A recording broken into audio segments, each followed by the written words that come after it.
আসসালামু আলাইকুম সুপ্রিয় শিক্ষার্থী বন্ধুরা, আশা করি তোমরা সবাই অনেক বেশি ভালো আছো, সুস্থ আছো এবং নিরাপদে আছো। Arts and commerce Pathsala presents আরও একটা রেকর্ডেড অ্যাকাউন্টিং ক্লাসে, ওয়ান শট ক্লাসে তোমাদের সবাইকে স্বাগত জানাচ্ছি। আমি তোমাদের হাবিব ভাইয়া। আমি পড়াশোনা শেষ করেছি ঢাকা ইউনিভার্সিটি থেকে ফাইন্যান্স ডিপার্টমেন্ট থেকে বিবিএ এবং এমবিএ শেষ করেছি। আর আর্টস অ্যান্ড কমার্স পাঠশালাতে অ্যাকাউন্টিং অ্যান্ড ফাইন্যান্স ইনস্ট্রাক্টর হিসেবে অনেক দিন ধরে পড়াশোনা পড়িয়ে আসছি তোমাদেরকে। আর আমি অনেক দিন ধরে প্রায় 5 থেকে 6 বছর ধরে অনলাইন এবং অফলাইনে বিভিন্ন কোচিংয়ে পড়িয়ে আসছি।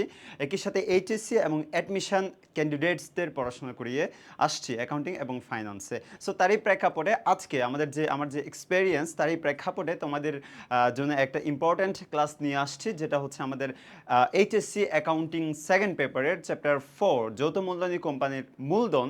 এই চ্যাপ্টারের উপরে আমরা একটা ওয়ান শট ক্লাস নিয়ে এসেছি, যেখান থেকে যে চ্যাপ্টারটা থেকে প্রত্যেক বছর এমসিকিউ তো অবশ্যই থাকবে, সিকিউ কোয়েশ্চেনও আসে। সো অনেক বেশি ইম্পর্ট্যান্ট একটা কোয়েশ্চেন, একটা চ্যাপ্টার, বাট এটা ভেরি ভেরি ইজি একটা চ্যাপ্টার। সো এই চ্যাপ্টারটা থেকে ম্যাথ করতে গেলে আমাদের একদম 10 মিনিটের মধ্যে আমরা একটা সিকিউ অ্যান্সার করার মতো সক্ষমতা রাখবো, যদি আমরা শুরু থেকেই এবং শেষ পর্যন্ত ক্লাসটা আমরা যদি শেষ করতে পারি। আমি বিশ্বাস করি এই পুরো অ্যাকাউন্টিং ফার্স্ট পেপার এবং সেকেন্ড পেপার মিলে যে কয়টা তুলনামূলক সহজ চ্যাপ্টার আছে, তার মধ্যে এই চ্যাপ্টার 4 অ্যাকাউন্টিং সেকেন্ড পেপারের চ্যাপ্টার 4 যৌথ মূলধনী কোম্পানির যে মূলধন, এটা খুবই অন্যতম একটা চ্যাপ্টার। সো আমরা কত ইজিয়েস্ট ওয়েতে এই চ্যাপ্টারটা পড়ানো যায়, কিভাবে সিকিউ এবং এমসিকিউ সহজভাবে সলভ করানো যায়, সেটাই আমরা চেষ্টা করব আমাদের এই পুরো ক্লাস জুড়ে। আমি আশা করব তোমরা সবাই ক্লাসটা শুরু থেকে শেষ পর্যন্ত দেখবা, তাহলে এই চ্যাপ্টারে ইনশাআল্লাহ তোমাদের আর কোনো কোয়েশ্চেন কুয়েরিজ থাকবে না। ইভেন সিকিউতে আর এমসিকিউতে দুটাই আমরা ভালো মতো অ্যান্সার করতে পারবো। সো আমরা আর কথা না বাড়িয়ে চলে যাই আমাদের যে কোয়েশ্চেন, সেটাতে আমরা চলে যাই। সো প্রথমে আমরা একটু আগে বলে দিয়েছি, আমরা এটা হিসাব বিজ্ঞান সেকেন্ড পার্ট, আমাদের এইচএসসি অধ্যায় 4। তার আগে বলে রাখি, এসিপি পাওয়ার প্লে আমাদের একটা কোর্স চলমান থাকে প্রায় সময়।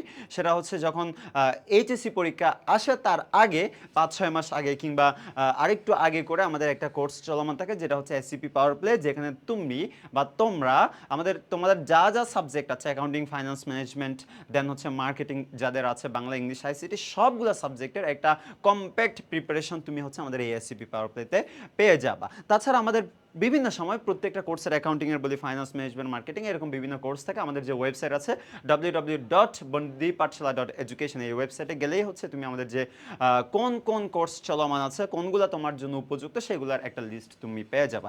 সো ওকে, আমরা আর কথা না বাড়ি আমাদের আজকের যে ক্লাস সেখানে আমরা চলে যাই। হিসাব বিজ্ঞান দ্বিতীয় পত্র, এটা হচ্ছে অধ্যায় 4, নাম হচ্ছে যৌথ মূলধনী কোম্পানির মূলধন। সো আমরা যদি নেক্সট চলে যাই, এখান থেকে কি কি আমরা ডিসকাস করব, কিভাবে আমরা ডিসকাস করব, এখান থেকে আমরা একই সাথে যে কনসেপচুয়াল জিনিসপত্র আছে সেগুলো আমরা ডিসকাস করব। আমরা সিকিউ প্র্যাকটিস করব, একই সাথে আমরা হচ্ছে এমসিকিউ প্র্যাকটিস করব। আমরা অনেক সময় কি করি, কোনো একটা চ্যাপ্টার আসলে সেখানে কনসেপ্ট না বুঝে আমরা ডিরেক্ট ম্যাথে চলে যাই, বাট যেটা আমাদের জন্য খুব বেশি হার্মফুল, যার কারণে আমরা এমসিকিউ প্র্যাকটিস করতে কিংবা এমসিকিউ সলভ করতে অনেক বেশি ব্যাক পেতে হয়। এই জন্য আমরা প্রত্যেকটা চ্যাপ্টারের একদম ইনস and out, top to bottom যা যা আছে সব কিছু আমরা জানার চেষ্টা করব। সো আর কথা না বাড়িয়ে চলে যায় আমাদের নেক্সট টপিকে। সো শেয়ার আমাদের এই চ্যাপ্টারের নাম ছিল যৌথ মূলধনী কোম্পানির মূলধন। যৌথ মূলধনী কোম্পানি কি বা কাদেরকে যৌথ মূলধনী কোম্পানি বলা হয় সে সম্পর্কে আমরা আমাদের যে ব্যবসা সংগঠন, সেখানে আমরা হচ্ছে বিস্তারিত পড়েছি, একটা চ্যাপ্টার ডেডিকেটেড ছিল। সো এটা নিয়ে আমি আর বিস্তারিত কথা বলছি না। সো এক কথা যদি আমি বলতে যাই, 1994 সালের কোম্পানি আইনের অধীনে আইন দ্বারা নিবন্ধিত কৃত্রিম ব্যক্তি সত্তা সম্পন্ন যে প্রতিষ্ঠান গড়ে ওঠে, সেটার নামে হচ্ছে যৌথ মূলধনী কোম্পানি, রাইট? সো যৌথ মূলধনী কোম্পানি অনেক ওয়েতে তাদের মূলধন কালেকশন করতে পারে তাদের দৈনন্দিন কার্যক্রম পরিচালনা করার জন্য। তার মধ্যে একটা উল্লেখযোগ্য অংশ হচ্ছে শেয়ারের মাধ্যমে তারা মূলধন কালেকশন করে। তার মধ্যে আবার আছে বন্ড, ডিবেঞ্চার, আরও সো মাছ, অনেক কিছুই আছে। সো আমরা এই চ্যাপ্টারে, পুরো চ্যাপ্টার জুড়ে আমরা দেখব তাদের যে শেয়ার ইস্যু করা, সেগুলার যে জার্নালগুলা, সেগুলার যে প্রসেসটা, সেটা নিয়ে আমরা হচ্ছে এই চ্যাপ্টারে পুরো ডিসকাস করব। ভেরি সিম্পল, ভেরি ইজিয়েস্ট একটা চ্যাপ্টার হচ্ছে এটা। সো আমরা চলে যাই আমাদের যে টপিক সেখানে, শেয়ার। সো আমরা যেহেতু পুরো চ্যাপ্টার জুড়ে শেয়ার নিয়ে ডিসকাস করব, সো এটা নিয়ে আমাদের একটু বৃহৎ আলোচনার দরকার আছে। সো শেয়ার কি, আমরা অনেকেই ইতিমধ্যে জানি শেয়ার জিনিসটা কি। যৌথ মূলধনী কোম্পানির তোমরা একটু নোট ডাউন করে ফেলতে পারো। যৌথ মূলধনী কোম্পানির মোট মূলধনের, যৌথ মূলধনী কোম্পানির মোট মূলধনের ক্ষুদ্র ক্ষুদ্র, মোট মূলধনের ক্ষুদ্র ক্ষুদ্র অথচ সমান অংশকে শেয়ার বলে। সমান অংশকে শেয়ার বলে। যৌথ মূলধনী কোম্পানির মোট মূলধনের ক্ষুদ্র ক্ষুদ্র অথচ সমান অংশকে, ভেরি ইম্পর্ট্যান্ট একটা ওয়ার্ড বলেছি এখানে, সমান হইতে হবে, প্রত্যেকটা শেয়ারের মান সমান হয়। যদি সেটা অসমান হয় তখন সেটাকে আমরা কি বলবো? যৌথ মূলধনী কোম্পানির মোট মূলধনের ক্ষুদ্র ক্ষুদ্র অথচ যদি সেটা অসমান হয়ে যায় তখন সেটাকে আমরা শেয়ার না বলে সেটাকে আমরা বলবো স্টক। সেটাকে আমরা বলবো স্টক। সো এই দুটো জিনিস আমাদের একটু মাথায় রাখতে হবে। বলে রাখা ভালো, আমাদের দেশে এই স্টক বলতে কিছু নাই। আমাদের দেশে বর্তমানে শেয়ার চলমান, স্টক আছে হচ্ছে আমেরিকাতে। আমাদের দেশে প্রত্যেকটা শেয়ারের মান সমান। বেশিরভাগ ক্ষেত্রে বর্তমানে সেই শেয়ারের প্রাইস হচ্ছে 10 টাকা, যেটাকে আমরা বলি হচ্ছে ফেস ভ্যালু, যেটাকে আমরা ফেস ভ্যালু হিসেবে অভিহিত করি। ফেস ভ্যালুর বাংলা নামটা হচ্ছে লিখিত মূল্য। ফেস ভ্যালুর বাংলা নামটা হচ্ছে লিখিত মূল্য অথবা অভিহিত মূল্য। আমাদের সিনোনিমগুলো ভালো মতো জানতে হবে, কারণ কোয়েশ্চেনে তুমি যদি শিখে থাকো লিখিত মূল্য, তোমাকে কোয়েশ্চেনে দেওয়া থাকবে অভিহিত মূল্য, তখন কিন্তু তুমি পারা জিনিস তুমি অ্যান্সার না করে তোমাকে চলে আসতে হবে। এই জন্য প্রত্যেকটা জিনিসের সিনোনিম যেগুলো আছে সেগুলো আমাকে ভালো মতো জানতে হবে। সো একটা ফেস ভ্যালু থাকে প্রত্যেকটা শেয়ারের, সেটা বর্তমানে সেটা 10 টাকা সবগুলো শেয়ারের, ঠিক আছে? আগে 100 টাকা ছিল, এগুলোকে কমিয়ে এখন 10 টাকা করা হয়েছে। সো এটা হচ্ছে তোমার কোয়েশ্চেনে দেওয়া থাকবে, তোমাকে টেনশন করার কোনো দরকার নেই। সো মোটামুটি শেয়ার জিনিসটা কি সেটা আমরা হচ্ছে জানলাম। এটা নিয়ে আরেকটু বৃহৎ আমাদের আলোচনার দরকার আছে, সেটা যদি আমরা একটু নেক্সট চলে যাই। এই শেয়ারটাকে আমরা বেশ কয়েকটা ভাগে ভাগ করব, টোটাল 5টা ভাগে আমরা ভাগ করব। সেই ভাগগুলো কি সেগুলো নিয়ে আমাদের একটু বিস্তারিত জানতে হবে, কারণ এখান থেকে হচ্ছে এমসিকিউ আসে। সো আমি একটু যদি অ্যারো সাইন দিয়ে তোমাদেরকে দেখাই, টোটাল 5টা, এই যে একটা, তারপরে হচ্ছে 2টা, তারপরে হচ্ছে 3টা, তারপরে হচ্ছে 4টা, দেন 5টা। টোটাল আমরা এই 5টা শেয়ার নিয়ে আমরা হচ্ছে এখন একটু কথা বলবো। সো ওকে, প্রথম যেটা হচ্ছে সাধারণ শেয়ার। প্রথম শেয়ারেরটার নাম হচ্ছে সাধারণ শেয়ার। প্রথম শেয়ারের নাম হচ্ছে সাধারণ শেয়ার। এগুলো নিয়ে ব্যাখ্যা আমি একটু করে দিচ্ছি। পরের শেয়ারের নাম হচ্ছে অগ্রাধিকার শেয়ার। পরের যে শেয়ারটা সেটার নাম হচ্ছে অগ্রাধিকার শেয়ার। দেন হচ্ছে থার্ড যেটা, সেটার নাম হচ্ছে বিলম্বিত শেয়ার। সেটার নাম হচ্ছে বিলম্বিত শেয়ার। সেটার নাম হচ্ছে বিলম্বিত শেয়ার। আর 4 নাম্বার যেটা, সেটার নাম হচ্ছে বোনাস শেয়ার। 4 নাম্বার যেটা, সেটার নাম হচ্ছে বোনাস শেয়ার। আর লাস্ট ওয়ান যেটা, সেটাকে বলা হয় হচ্ছে রাইট শেয়ার। সেটার নাম হচ্ছে রাইট শেয়ার। সো আমরা টোটাল 5টা শেয়ারের কথা বললাম, মোটা দাগে এই 5টা শেয়ারই বেশিরভাগ সময়ে আসে, ঠিক আছে? সো এই শেয়ারগুলো কি, এগুলো নিয়ে আমাদের একটু বিস্তারিত জানতে হবে। সাধারণ শেয়ার জিনিসটা কি? সাধারণ শেয়ার জিনিসটা হচ্ছে যে শেয়ার হোল্ডাররা কোম্পানির মালিকানা লাভ করে, যাদের অধিকার, যাদের শেয়ারের যে লভ্যাংশ সেটা প্রাপ্তির অধিকার সবার শেষে, যারা হচ্ছে যখন কোম্পানির অবসায়ন হয় সেক্ষেত্রে যারা সবার শেষে টাকা পায়, বা যারা কোম্পানির মালিক, যারা কোম্পানির বিভিন্ন ডিসিশন নেওয়ার ক্ষেত্রে যারা ভোটাধিকার দিতে পারে, মানে ভোট দিয়ে যারা পরিচালক নির্বাচন করতে পারে কিংবা ভোটে যারা অংশগ্রহণ করতে পারে, তাদেরকে বলা হয় হচ্ছে সাধারণ শেয়ার হোল্ডার, ঠিক আছে? সো দেন অগ্রাধিকার শেয়ার আমরা একটু যাই। অগ্রাধিকার শেয়ার হচ্ছে একটা জিনিস বলে রাখি, অগ্রাধিকার শেয়ার যেগুলা সেগুলো হচ্ছে সবচেয়ে বেশি ঝুঁকিপূর্ণ, কারণ যারা এই অগ্রাধিকার শেয়ার কিনে তারা সবার শেষে লভ্যাংশ পায়, তারা সবার শেষে হচ্ছে অবসায়নের টাকা পায়, সেই জন্য এটা একটু বেশি রিস্কি, ঠিক আছে? এবারে সে অগ্রাধিকার শেয়ার। অগ্রাধিকার শেয়াররা কোম্পানির কোনো মালিক না, কোনো কোম্পানির মালিক না, তবে এরা লভ্যাংশ পায়, এরা নির্দিষ্ট হারে প্রত্যেক বছর শেষে লভ্যাংশ পায়। তার মানে এদের আয়টা নির্দিষ্ট, এই জন্য এদের ঝুঁকি এদের থেকে কম। সাধারণ শেয়ার থেকে অগ্রাধিকার শেয়ারের ঝুঁকি কম, তবে অগ্রাধিকার শেয়ার হোল্ডার যারা, তারা কোম্পানির মালিকানা পায় না। একটা ভেরি ইম্পর্টেন্ট জিনিস তোমাকে মনে রাখতে হবে, অগ্রাধিকার শেয়ার হোল্ডার যারা বা অগ্রাধিকার শেয়ারকে বলা হয় হাইব্রিড শেয়ার। এটা ভেরি ইম্পর্টেন্ট একটা এমসিকিউ। অগ্রাধিকার শেয়ারকে বলা হয় হাইব্রিড শেয়ার। হাইব্রিড আমরা কোনগুলোকে বলি? যেখানে একাধিক জিনিসের সংমিশ্রণ থাকে, মিশ্রণ থাকে, হ্যাঁ, সেটাকে আমরা কম্বিনেশন থাকে, সেটাকে আমরা বলি হচ্ছে হাইব্রিড, রাইট? সো এখানে কিসের কম্বিনেশন? এখানে হচ্ছে একই সাথে সাধারণ শেয়ারেরও কিছু বৈশিষ্ট্য বিদ্যমান, একই সাথে বন্ডেরও কিছু বৈশিষ্ট্য বিদ্যমান। কিসের বৈশিষ্ট্য বলতো? বন্ডেরও কিছু বৈশিষ্ট্য বিদ্যমান। এজন্য এই দুইটা জিনিসের বৈশিষ্ট্য একসাথে থাকার কারণে এটার নাম হয়ে যায় হচ্ছে হাইব্রিড শেয়ার, রাইট? এটা ভেরি ইম্পর্টেন্ট একটা এমসিকিউ, তোমাকে মনে রাখতে হবে। এবার আসি আমরা থার্ড যেটা সেটাতে চলে যায় বিলম্বিত শেয়ার। তোমরা যদি কেউ আমার কথা না বুঝে থাকো, আমার কথা মনে হচ্ছে স্পিড হচ্ছে, তাহলে তোমরা একটু স্লো করে করে শুনবা কিংবা একটু পজ দিয়ে দিয়ে শুনবা, ঠিক আছে? তাহলে একদম ক্লিয়ারলি বুঝতে পারবা। যদি যেই জিনিসটা না বুঝো সেটা আবার একটু ব্যাক করে আবার দেখে যাবা, আমার মনে হয় একদম ক্লিয়ারলি বুঝতে পারা উচিত। এবার আসো থার্ড ওয়ান, বিলম্বিত শেয়ার। বিলম্বিত শেয়ারের বেশ কিছু নাম আছে, দুই তিনটা নাম আছে। একটা হচ্ছে প্রবর্তকদের শেয়ার, রাইট? একটা হচ্ছে প্রবর্তকদের শেয়ার অথবা প্রবর্তকের শেয়ার। আরেকটা নাম আছে সেটা হচ্ছে উদ্যোক্তাদের শেয়ার, আরেকটা নাম হচ্ছে উদ্যোক্তাদের শেয়ার। এই সিনোনিমগুলো তোমার জন্য ভেরি ভেরি ইম্পর্ট্যান্ট। কি অ্যাডমিশন বলো, ঢাকা ইউনিভার্সিটি অ্যাডমিশন বলো, কিংবা পাবলিক ইউনিভার্সিটি যে কোনো অ্যাডমিশন বলো, কিংবা এইচএসসি পরীক্ষা বলো, সব জায়গায় এমসিকিউর জন্য এই জিনিসগুলা ভেরি ইম্পর্ট্যান্ট। সো এগুলো মিস করা যাবে না। সো বিলম্বিত শেয়ারের অপর নাম কি কি দেখলাম? প্রবর্তকদের শেয়ার অ্যান্ড উদ্যোক্তাদের শেয়ার। এবার আসো বোনাস শেয়ার কি। তাহলে এই প্রবর্তকদের শেয়ার কারা? যারা হচ্ছে উদ্যোক্তা, তাদেরকে যে শেয়ার দেওয়া হয়। যারা প্রবর্তক, ওই কোম্পানিটা যারা গঠন করছিল তাদেরকে যে শেয়ার দেওয়া হয়, সেই শেয়ারগুলোর নাম হচ্ছে বিলম্বিত শেয়ার, প্রবর্তকদের শেয়ার বা উদ্যোক্তাদের শেয়ার। এবার আসো বোনাস শেয়ার। আচ্ছা, আমরা শেয়ার কেন কিনি? আমরা কোনো একটা প্রতিষ্ঠানের শেয়ার কেন কিনি? সেখান থেকে লাভ করার জন্য, সেখানে মালিকানা পাওয়ার জন্য, লভ্যাংশ পাওয়ার জন্য আমরা শেয়ার কিনি, রাইট?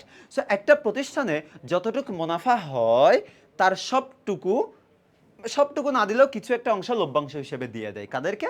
যারা শেয়ার হোল্ডার তাদেরকে দিয়ে দেয়, রাইট? বিষয়টা তো এরকমই। সো অনেক সময় এই যে লভ্যাংশ দেয় সেই লভ্যাংশটা দুইভাবে দিতে পারে। একটা হচ্ছে শেয়ার দিয়ে লভ্যাংশ দিতে পারে, আরেকটা হচ্ছে নগদ টাকা দিয়ে লভ্যাংশ দিতে পারে। একটা হচ্ছে শেয়ার দিয়ে লভ্যাংশ দিতে পারে, একটা নগদ টাকা দিয়ে লভ্যাংশ দিতে পারে। যখন সেই লভ্যাংশটা শেয়ারের মাধ্যমে দেয় সেটার নাম হলো বোনাস শেয়ার। যখন লভ্যাংশটা শেয়ারের মাধ্যমে দেয় সেটার নাম হয় বোনাস শেয়ার, রাইট? আর যখন ক্যাশ দেয় সেটার নাম হয়ে যায় নগদ লভ্যাংশ।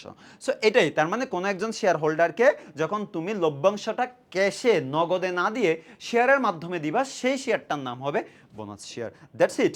এবার আসো লাস্ট ওয়ান, রাইট শেয়ার। রাইটের বাংলা কি জানো? রাইটের বাংলা হচ্ছে অধিকার। রাইটের বাংলা হচ্ছে অধিকার। আমার রাইট আমাকে ফিরিয়ে দাও, আমার অধিকার আমাকে ফিরিয়ে দাও, এটাই সেই রাইট, অধিকার, ঠিক আছে? কিসের অধিকার? কাদের অধিকার? যারা এক্সিস্টিং শেয়ার হোল্ডার আছে তাদের অধিকার। কিসের উপরে? যখন একটা কোম্পানি নতুন কোনো শেয়ার ইস্যু করতে যায় বা চায়, তখন যারা এক্সিস্টিং শেয়ার হোল্ডার আছে তাদেরকে অগ্রাধিকার দিতে হবে, তাদেরকে প্রায়োরিটি দিতে হবে, তাদেরকে অধিকার দিতে হবে। কি রকম? যে আমি 100টা শেয়ার ইস্যু করতে যাচ্ছি নতুন করে, তোমরা নিবা কিনা বলো। তোমরা না নিলেই দেন আমি অন্য জায়গায় সেল করব। কথা কি ক্লিয়ার? তার মানে ওদেরকে, যারা এক্সিস্টিং শেয়ার হোল্ডার আছে ওদেরকে প্রায়োরিটি দিচ্ছে, গুরুত্ব দিচ্ছে, অধিকার দিচ্ছে। এই যে শেয়ারগুলোকে বলা হয় হচ্ছে রাইট শেয়ার। এগুলো দেখতে সাধারণ শেয়ারের মতোই, বাট ওদেরকে অধিকার দিচ্ছে দেখে এটার নাম হয়ে গেল রাইট শেয়ার। সো এই ছিল মোটা দাগে আমাদের যে শেয়ারের যে শ্রেণী বিভাগ কিংবা প্রকারভেদ। এতটুক যদি তুমি ভালো মতো জানতে পারো, তুমি এনাফ, দ্যাটস এনাফ। সো এই জায়গাগুলোতে কোনো জায়গায় তোমার কোনো ফল্ট থাকতে পারবে না, কোনো জায়গায় কোনো কিছু মিস করতে পারবে না, কোনো জায়গায় কোনো জাবসা কিছু হইতে পারবে না। এই জিনিসগুলো আরও সামনেও আরও অনেক জায়গায় আমাদের কাজে লাগবে। সো এগুলো ভালো মতোই তুমি একটু না বুঝে থাকলে ব্যাক থেকে এসে আবার আরেকটু ভালো মতো দেখবা, এটা আবার মানে ব্যাকহ্যান্ডে গিয়ে দেখবা। ওকে, সো দেন আমরা যদি একটু নেক্সটে চলে যাই, শেয়ার ইস্যু। হ্যাঁ, এই যে একটা কোম্পানি, যৌথ মূলধনী কোম্পানি যে শেয়ার ইস্যু করবে, সেই শেয়ার ইস্যু কয় ভাগে করতে পারে? শেয়ার ইস্যু টোটাল 3 ভাগে করতে পারে। সেই 3 ভাগগুলো কি কি আমি একটু দেখাই দিচ্ছি তোমাকে। দেখাই দিচ্ছি। 3টা অ্যাঙ্গেল থেকে বা 3টা ওয়েতে একটা যৌথ মূলধনী কোম্পানি শেয়ার ইস্যু করতে পারে। সেই অ্যাঙ্গেলগুলো কি কি? ফার্স্ট অ্যাঙ্গেল হচ্ছে সমহার। তারপর অ্যাঙ্গেল হচ্ছে অধিহার, তারপরটা হচ্ছে অবহার। ওকে, আমি একটু আগে একটা কথা বলছিলাম না, প্রত্যেকটা শেয়ারের, এই যে আমি যদি আবার তোমাকে একটু দেখাই দেই, এই যে প্রত্যেকটা শেয়ারের একটা ভ্যালু থাকে না, সেই ভ্যালুটার নাম কি বললাম? ফেস ভ্যালু, লিখিত ভ্যালু বা লিখিত মূল্য কিংবা অভিহিত মূল্য থাকে, রাইট? সো সেই মূল্যটার সমান যখন শেয়ার ইস্যু করবে তাকে বলা হয় সমাহার। ধরো একটা শেয়ারের দাম 10 টাকা করে, ও 10 টাকা করেই শেয়ার ইস্যু করলো, শেয়ার সেল করলো। ইস্যু করা মানে সেল করা, এটা মনে রাখবে, এটা তোমাকে আরো অনেক জায়গায় কাজে লাগবে। ইস্যু করা মানে সেল করা। সো যখন লিখিত মূল্যের সমান, সম মানে সমান, হার মানে হারে আর কি, হ্যাঁ, সমহারে, সম মানে কিসের সমান, লিখিত মূল্যের সমান। সো লিখো সমহার মানে হচ্ছে লিখিত মূল্যের সমান, কিসের সমান, লিখিত মূল্যের সমান। সো একটা শেয়ারের যে লিখিত মূল্য, যে ফেস ভ্যালু থাকে, সেই লিখিত মূল্যের সমান যখন শেয়ার ইস্যু করবে তখন সেটাকে বলা হবে হচ্ছে সমহারে শেয়ার ইস্যু। ধরে দিচ্ছি আমি একটা শেয়ারের মূল্য 10 টাকা, কয় টাকা, 10 টাকা। সো 10 টাকায় যখন তুমি শেয়ার ইস্যু করবা সেটার নাম হবে সমহারে শেয়ার ইস্যু। এবার নেক্সট ওয়ানে আমরা চলে যাই, অধিহার। অধিহার মানে হচ্ছে বেশি, একটু বেশি, মানে প্রিমিয়াম, মানে হচ্ছে প্রিমিয়াম, মানে প্রিমিয়াম, বেশি দামে, হ্যাঁ, প্রিমিয়াম। প্রিমিয়াম মানে একটু বেশি দামে সেল করা। ধরো এটার প্রাইস হচ্ছে 10 টাকা করে, তুমি সেটা 12 টাকায় সেল করলা, 13 টাকায় সেল করলা, 11 টাকায় সেল করলা, মানে এই লিখিত মূল্য থেকে যখন বেশি দামে সেল করবা তখন সেটার নাম হয়ে যাবে অধিহার, প্রিমিয়াম, ঠিক আছে। সো আমি এখানে একটু লিখে দিচ্ছি যে ধরো এটা 12 টাকা, হ্যাঁ, 12 টাকা, ওকে, 12 টাকা। তাহলে 12 টাকা যদি হয়, এখানে অধিহার কত টাকা, অধিহার হচ্ছে 2 টাকা। অধিহার কত টাকা, 2 টাকা। কারণ 10 টাকা তো সমহার ছিল, তার চাইতে যতটুক বেশি দামে সেল করতেছো সেটাই হলো অধিহার, সেটাই হলো অধিহার। ঠিক অপোজিটটা হচ্ছে অবহার। অবহারের অপর নাম হচ্ছে ডিসকাউন্ট বা বাট্টা, বাট্টা, হ্যাঁ, বাট্টা। বাট্টা না বলে ডিসকাউন্ট বললে বেশি ভালো বুঝবা তোমরা, রাইট, ডিসকাউন্ট। যখন একটা কোম্পানি ডিসকাউন্টে সেল ইস্যু করা মানে কি, কম দামে ইস্যু করা। কিসের কম দামে, এই যে তার যে লিখিত মূল্য ছিল, যে ফেস ভ্যালু ছিল, সেই ফেস ভ্যালু থেকে যখন কম দামে সেল করবে সেটাকে বলা হয় ডিসকাউন্ট, অবহার বা বাট্টা, ঠিক আছে। ধরো আমি 8 টাকায় সেল করতেছি, 8 টাকায় আমি একটা শেয়ার সেল করলাম, তাহলে 8 টাকা সেল করা মানে এখানে কয় টাকা অবহার বলো তো, 2 টাকা হচ্ছে এখানে অবহার, 2 টাকা হচ্ছে অবহার। সো এই হচ্ছে আমার অবহার, ঠিক আছে।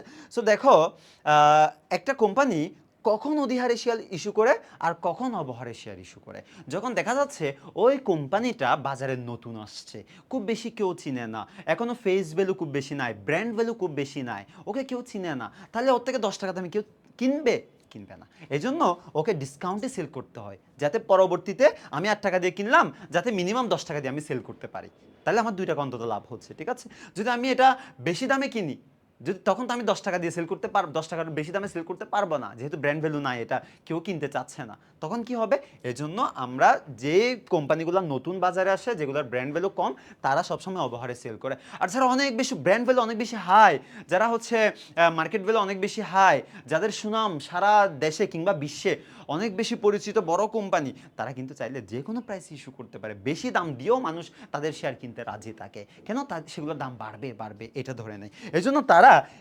অধিহারে, প্রিমিয়ামে তাদের শেয়ারগুলা সেল করতে পারে। সো এই যে অধিহারে করলে কীরকম আমাদের ক্যালকুলেশন করতে হবে, সমহারে করলে কেমন হবে, অবহারে করলে কেমন ক্যালকুলেশন করতে হবে, সেই জিনিসগুলাই কিন্তু আমাদেরকে কি করতে হবে, ম্যাথ করে এখানে দেখাতে হবে। সো আই বিলিভ তোমাদের সবাইকে আমি মোটামুটি বুঝাতে পেরেছি এই শেয়ার ইস্যু রিলেটেড, এইগুলা দিয়েই আমাদের একটু পরে ম্যাথ করতে হবে, সেগুলো না বুঝলে আবার ব্যাক এন্ডে গিয়ে আবার ভালো মতো বুঝে নিবা, ওকে। এবার আসো নেক্সট ওয়ান, আমরা আমাদের নেক্সট স্লাইডে চলে যাই। নেক্সট স্লাইডটা হচ্ছে শেয়ার মূলধনের শ্রেণীবিভাগ। নেক্সট স্লাইডটা হচ্ছে শেয়ার মূলধনের শ্রেণীবিভাগ, ওকে। আমরা এখন দেখব হচ্ছে আমাদের যে শেয়ার মূলধনের যে শ্রেণীবিভাগ, কয় রকমের মূলধন হতে পারে একটা প্রতিষ্ঠানের, সেটা নিয়ে আমরা একটু বিস্তারিত এখন আলোচনা করব। এটাও আমাদের জানা উচিত, আমরা যে আর্থিক অবস্থার বিবরণী করব সেখানেও এগুলার প্রদর্শন করতে হয়, এগুলো ডিসপ্লে করা লাগে। সো এই মূলধনগুলো আমাদের ভালো মতো জানতে হবে। সো আমরা একইভাবে এই শেয়ার মূলধনটাকেও টোটাল 5 ভাগে ভাগ করব। সে ভাগগুলো কি কি আমরা একটু দেখি, হ্যাঁ, আমরা একটু দেখি, তোমরা একটু সবাই লিখে ফেলো, হ্যাঁ। সো টোটাল 5 ভাগে ভাগ করবো, আমি 5টা ভাগে ভাগ করি একটু এদিকে, ওকে। নাম্বার 1, নাম্বার 2, দেন হচ্ছে নাম্বার 3, দেন হচ্ছে নাম্বার 4, দেন হচ্ছে নাম্বার 5, ওকে। টোটাল 5টা ভাগে আমরা হচ্ছে এই শেয়ার মূলধনকে ডিভাইড করতেছি, ওকে। সো এটা একটু আমি মুছে দেই, ফাইন, এটা যাচ্ছে না কেন, ওকে, নো প্রবলেম, ওকে। সো আমরা শেয়ার মূলধনটাকে টোটাল 5 ভাগে ভাগ করবো। সে ভাগগুলো কি কি, নাম্বার 1 হচ্ছে অনুমোদিত মূলধন, এগুলো তোমরা হয়তো নাম শুনেছো, অনুমোদিত মূলধন, অনুমোদিত মূলধন, অনুমোদিত মূলধন, ঠিক আছে। এগুলো কি সেগুলো নিয়ে আমি একটু পরে ব্যাখ্যা করতেছি, ঠিক আছে। অনুমোদিত মূলধন, তারপরে হচ্ছে ইস্যুকৃত মূলধন, তারপর হচ্ছে ইস্যুকৃত মূলধন, তারপর হচ্ছে ইস্যুকৃত মূলধন, অনুমোদিত মূলধন, ইস্যুকৃত মূলধন, ঠিক আছে, আমরা দুইটা লিখলাম। দেন হচ্ছে থার্ড নাম্বারটা যেটা অনুমোদিত মূলধন, ইস্যুকৃত মূলধন, তারপর হচ্ছে বিলিকৃত মূলধন। ওকে, তারপরে 3 নাম্বারটা হচ্ছে বিলিকৃত মূলধন, বিলিকৃত মূলধন। ওকে, বিলিকৃত মূলধন। তারপরেরটা হচ্ছে তলবকৃত মূলধন, তারপরেরটা হচ্ছে তলবকৃত মূলধন। অ্যান্ড লাস্ট ওয়ান হচ্ছে পরিশোধিত মূলধন কিংবা আদায়কৃত মূলধন। ওকে, আদায়কৃত মূলধন, আদায়কৃত মূলধন অথবা পরিশোধিত মূলধন, তুমি যেটাই বলো না কেন দুইটাই হচ্ছে রাইট। সো দুইটাই হচ্ছে রাইট, পরিশোধিত মূলধন, ঠিক আছে। টোটাল এই 5 ভাগে আমরা হচ্ছে আমাদের যে শেয়ার মূলধন আছে সেটাকে আমরা ডিভাইড করব। এবার আসি, এটা খুব ভালো মতো তোমাকে জানতে হবে। এই যে ম্যাথ করব আমরা একটু পরে, যে ম্যাথ করব সেই ম্যাথে একদম প্রত্যেকটা পয়েন্টে পয়েন্টে তোমার এই মূলধনগুলার কাজ আসবে। সেই জন্য আমাদের এগুলা না বুঝে সামনে আগানোটা কোনোভাবেই ঠিক হবে না। সো যতক্ষণ না বুঝতেছো ততক্ষণ তুমি ভিডিওটা পজ দিয়ে দিয়ে তুমি দেখতে থাকবা, ঠিক আছে। এবার আসো অনুমোদিত মূলধন। অনুমোদিত মূলধন মানে কি, যখন একটা প্রতিষ্ঠান যখন রেজিস্টার্ড হয়, নিবন্ধিত হয় 1994 সালের কোম্পানি আইনের অধীনে, তখন ওকে একটা মিনিমাম মানে একটা অ্যামাউন্ট বলে দেওয়া হয়, তুমি এতটুক পর্যন্ত তুমি শেয়ার ইস্যু করে মূলধন কালেকশন করতে পারবা, এর থেকে বেশি পারবা না। সো যতটুক পর্যন্ত ওকে লিমিট দেওয়া হয়, যতটুকু ওকে পারমিশন দেওয়া হয়, অনুমোদন দেওয়া হয়, সেটাকে বলা হয় অনুমোদিত মূলধন। মানে রেজিস্টার থেকে ওকে যতটুক শেয়ার ইস্যু করার পারমিশন দেওয়া হয় সেটাকে বলা হয় অনুমোদিত মূলধন। তার মানে এই অনুমোদিত যে মূলধন সেটার থেকে বেশি কখনো ইস্যু করতে পারে না, সর্বোচ্চ এই অনুমোদিত মূলধন পর্যন্ত ইস্যু করতে পারে, ঠিক আছে। এবার আসো, ধরো আমি একটা এক্সাম্পলের জন্য আমি বলে রাখি, ধরো ওকে হচ্ছে 1 লাখ টাকা অনুমোদিত মূলধনের জন্য ওকে অনুমোদন দিছে, রাইট। মানে ইস্যু করতে পারবে, প্রতিটা শেয়ার হচ্ছে 1 লাখ টাকা। হ্যাঁ, প্রতিটা শেয়ার যদি 10 টাকা করে হয় তাহলে কয়টা শেয়ার হবে বলো তো? তাহলে একটা শূন্য কাটা যায়, তার মানে 10,000 শেয়ার, টোটাল 10,000 শেয়ার, ঠিক আছে। 10,000 শেয়ার, প্রতিটা 10 টাকা করে, টোটাল 1 লাখ টাকা মূলধন ও কালেকশন করতে পারবে, সেটা ও পারমিটেড। এর চাইতে বেশি পারবে না, কম পারবে। এই জন্য ও কী করে, সব টাকা যতটুকু মানে পারমিশন দেওয়া হয়েছে ও পুরোটাই ইস্যু করে না, পুরোটাই সেল করে না, পুরোটাই কালেকশন করে না, কিছু রেখে দেয় ফিউচারে ইউজ করার জন্য, ঠিক আছে। সো যত ধরো পারমিশন দিছে ওকে 1 লাখ টাকা, ও কি করলো 80,000 শেয়ার ইস্যু করছে, মানে 80,000 শেয়ার ও সেল করার জন্য কি দিছে বলতো, মানে বিজ্ঞাপন দিছে, ও প্রচারপত্র ইস্যু করছে, ঠিক আছে। তার মানে ইস্যুকৃত মূলধন মানে কি, অনুমোদিত মূলধনের যতটুক ও ইস্যু করার জন্য প্রচারপত্র বিলি করেছে, প্রসপেক্টাস ইস্যু করেছে, সেটার নামই হচ্ছে ইস্যুকৃত মূলধন। তাহলে আমরা ধরে নিচ্ছি এই 1 লাখ টাকা থেকে ও 80,000 টাকা ইস্যু করছে, মানে 80,000 টাকার মূলধন কালেকশন করবে। প্রতিটা যদি 10 টাকা করা হয় কতটা শেয়ার হবে বলো তো? টোটাল 8,000 শেয়ার, টোটাল 8,000 শেয়ার, একটা শূন্য শূন্য কাটা যায়, বাকি থেকে 8,000। তার মানে 10,000 শেয়ার থেকে ও 8,000 শেয়ার ও ইস্যু করছে। কথা কি ক্লিয়ার সবাই? এবার আসো, যতটুকু ইস্যু করছে সবটুকু তো বিলি করতে পারে না, ঠিক আছে। ভালো মতো শুনো, ভালো মতো শুনো। ও ইস্যু করছে, ওর অনুমোদন ছিল 10,000 শেয়ার, ও ইস্যু করছে 8,000 শেয়ার। এখন কথা হচ্ছে ও 8,000 ইস্যু করছে ঠিকই, ও তো মার্কেটে নতুন আসছে, এই জন্য সবাই ওর শেয়ার কিনতে চাচ্ছে না, এই জন্য অ্যাপ্লাই বেশি আসে নাই।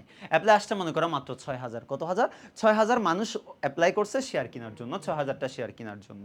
তার মানে ও কি 6,000-এর বেশি বিলি করতে পারবে? পারবে না। সো ও 6,000 পর্যন্ত বিলি করতে পারবে। আচ্ছা, যদি 8,000 অ্যাপ্লাই করতো তাহলে 8,000-ই ও বিলি করে দিতে পারতো, যেহেতু 8,000 ইস্যু করছে। তার মানে যতটুকু ইস্যু করছে চাইলে সর্বোচ্চ ততটুকু পর্যন্ত বিলি করতে পারবে। ধরো যদি 10,000 ওর কাছে আবেদন আসতো, যারা রিনাউন্ড অর্গানাইজেশন তাদের কাছে আবেদন বেশি আসে, কিন্তু ওরা দিতে পারে না। কেন? কারণ ও ইস্যু করছে 8,000, যদি 10,000 আবেদন করে বাকি 2,000 ও কই থেকে দিবে? এন থেকে দিয়ে দিবে না, সেটা আর পারবে না, সেটা আর পারবে না। এই যে যতটুকু ইস্যু করছে ও ঠিক অতটুকুই কি করতে পারবে বলো তো? বিলি করতে পারবে। সো বিলিকৃত মূলধন ইস্যুকৃত মূলধনের চাইতে কখনো বেশি হতে পারে না, সমান বা কম হয়। ঠিক একইভাবে ইস্যুকৃত মূলধন কখনো অনুমোদিত মূলধন থেকে বেশি হতে পারে না, সমান বা কম হতে পারে। এই কনসেপ্টগুলো ভালো মতো বুঝতে হবে তোমাকে। যতক্ষণ না বুঝতেছো ততক্ষণ তুমি ব্যাক এন্ডে এসে আবার ভালো মতো দেখো, ঠিক আছে। এবার আসো, সব বিলিকৃত মূলধন আমি ধরে নিলাম 6,000 আবেদন পাইছে, ও 6,000 ও বিলি করবে, ঠিক আছে। সো 10 টাকা করে টোটাল 60,000 শেয়ার ও পাবে।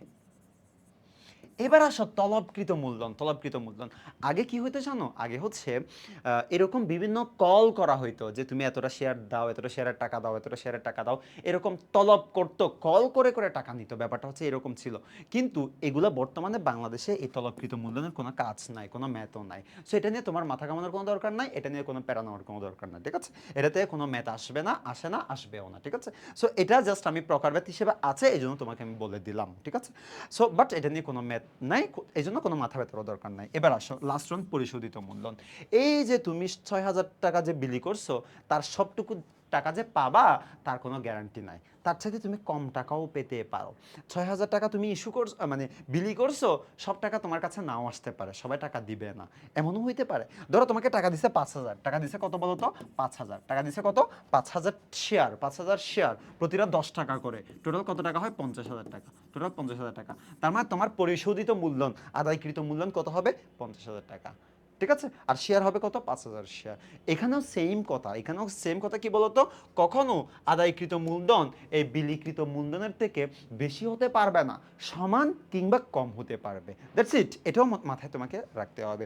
আর একটা ভেরি ইম্পর্টেন্ট জিনিস তোমাকে আমি বলে দিচ্ছি, তোমাকে মাথায় রাখতে হবে, সেটা হচ্ছে আমার প্রথমে শেয়ার আমি অনুমোদন পাইছিলাম 10,000 শেয়ার না, তার মধ্যে আমি লাস্ট পর্যায়ে গিয়ে আদায় করতে পারছি, পরিশোধিত মূলধন হয়েছে আমার কত?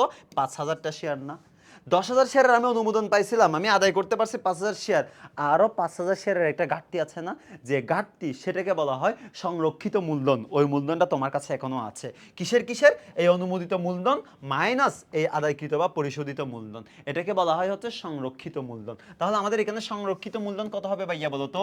আমাদের এখানে সংরক্ষিত মূলধন হবে হচ্ছে, আমাদের এখানে সংরক্ষিত মূলধন হবে হচ্ছে ওই যে 10,000 শেয়ার, ওই যে 10,000 শেয়ার, এই যে মাইনাস 5,000 শেয়ার, মাইনাস 5,000 শেয়ার, এগুলো তো শেয়ার, এটাকে গুণ দিতে হবে কত টাকা দিয়ে? 10 টাকা দিয়ে। তাহলে মূলধনের পরিমাণ বের হবে। মূলধন মানে সেটা একটা অ্যামাউন্ট, আর শেয়ার মানে সেটা একটা সংখ্যা, এটা মনে রাখতে হবে। শেয়ার মানে সংখ্যা, আর মূলধন মানে সেটা অ্যামাউন্ট। একক প্রতি শেয়ার দিয়ে গুণ দিলে মূলধনের পরিমাণটা বের হয়ে যায়। সো এই যে 10,000 শেয়ার থেকে 5,000 শেয়ার বাদ দিলে 5,000 শেয়ার হয়, সেই 5,000-এর সাথে তুমি 10 দিয়ে গুণ করো। কত দিয়ে গুণ করবা? 10 দিয়ে গুণ করো, তাহলে 50,000। তাহলে দেখো, এই যে 1,00,000 টাকা ছিল অনুমোদিত মূলধন, এই যে 50,000 টাকা পরিশোধিত মূলধন, তার যে ডিফারেন্স 50,000, এটাই হচ্ছে আমার সংরক্ষিত মূলধন। এটাও তোমার কোয়েশ্চেনে আসতে পারে। সো এই ছিল মোটা দাগে আমাদের শেয়ার মূলধনের যে ক্লাসিফিকেশন, যে শ্রেণী বিভাগ, সেটা আমি বিস্তারিত বলার চেষ্টা করেছি। যারা এখনো বুঝতে পারো নাই, তারা একটু ভালো মতো ব্যাক এন্ড থেকে এসে, পিছন দিক থেকে এসে আবার দেখবা, আবার দেখবা, যতক্ষণ না বুঝতেছো অতক্ষণ তুমি দেখতে থাকবা, আই বিলিভ তোমরা বুঝতে পারবা, ঠিক আছে? সো আমরা নেক্সট চলে যাব হচ্ছে আমাদের যে সৃজনশীল, সেটা আমরা হচ্ছে প্র্যাকটিস করব। ওকে, নেক্সট হচ্ছে আমাদের সৃজনশীল, আমরা এখন প্র্যাকটিস করব। আমরা আমাদের যে এই চ্যাপ্টারের যে সিকিউ প্র্যাকটিস করা, সৃজনশীল প্র্যাকটিস করা, সেটা আমরা আমাদের নেক্সট আরেকটা স্টেপে কিংবা নেক্সট আরেকটা পর্বের মধ্যে আমরা সলভ করব। নেক্সট আরেকটা পর্বের মধ্যে আমরা আমাদের যে সিকিউ সেটা সলভ করব, দেন আরেকটা পর্বের মধ্যে আমাদের যে এই চ্যাপ্টারের টোটাল যে এমসিকিউ, সেটা আমরা সলভ করব। পুরো একটা লম্বা ক্লাস হয়ে গেলে সেটা তোমাদের জন্য একটু টাফ হয়ে যায়, এজন্য ছোট ছোট পর্বে আমরা হচ্ছে ভাগ করে এই পুরো চ্যাপ্টারটা শেষ করব। সো দেখা হবে তোমাদের সবার সাথে আমাদের যে নেক্সট পর্ব, সেকেন্ড যে পর্ব, সেটাতে দেখা হবে তোমাদের সবার সাথে। আসসালামু আলাইকুম।